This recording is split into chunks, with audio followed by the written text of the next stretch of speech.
El peligro de academizar la fe cristiana. Es un artículo de Jaisel Piñero, correspondiente al número 261, de la revista En la Calle Recta. En el primer artículo de esta serie de 2, tratamos uno de los fenómenos que más está afectando a la mayoría de las iglesias y cristianos particulares de América Latina. Nos referimos al peligro de despreciar lo académico. Esta tendencia es nociva para el sano desarrollo de la iglesia instalada en pleno siglo XXI. Cuando la fe cristiana se reduce a una serie de experiencias místicas e infundadas tanto bíblicamente como intelectualmente, los resultados no son para nada favorables. El presente artículo trata sobre una corriente tan dañina como la primera, aunque se desarrolla en ambientes un tanto diferentes. Me refiero al peligro de academizar la fe cristiana y eclipsar al Dios que eligió revelarse en términos entendibles y en claves asequibles para la humanidad. El flagelo de reducir la fe cristiana a una serie de conceptos altamente elaborados, pero que en muchos casos carece de poder transformador. Cuando la doctrina desplaza al Dios de la doctrina, alguien lo definió como el pecado inherente a los seminarios. O como lo describió Paul Tripp en su síntesis el talón de Aquiles de los seminarios. Este fenómeno ya se deja ver en algunos círculos evangélicos latinoamericanos donde la doctrina ha desplazado al Dios de esa doctrina. Donde los conceptos ensombrecen, oscurecen y en casos extremos desfiguran al Dios que se revela en palabras sencillas. Un amigo que es todo un académico me expresaba hace poco: no podemos perder la fe sencilla. Cuando el cristianismo asume el aspecto de cabezas teológicas inmensas y corazones disecados, ha cavado su propia tumba.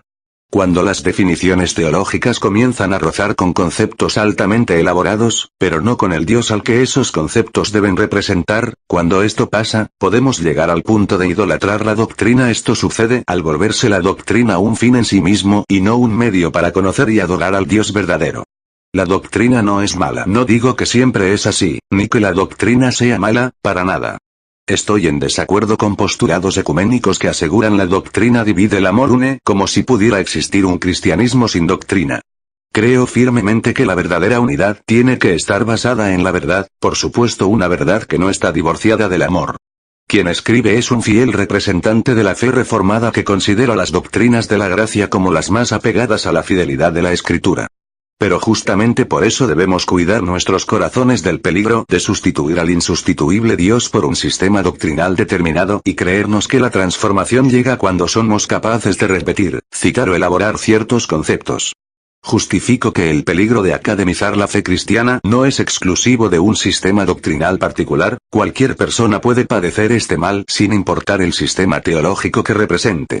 Es una inclinación desviada del corazón humano.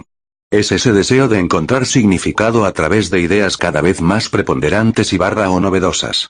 Es el síndrome que ya se dejaba ver en los atenienses del tiempo de Pablo, pues todos los atenienses y los extranjeros de visita allí, no pasaban el tiempo sino en decir o en oír algo nuevo. Hechos 17, 21.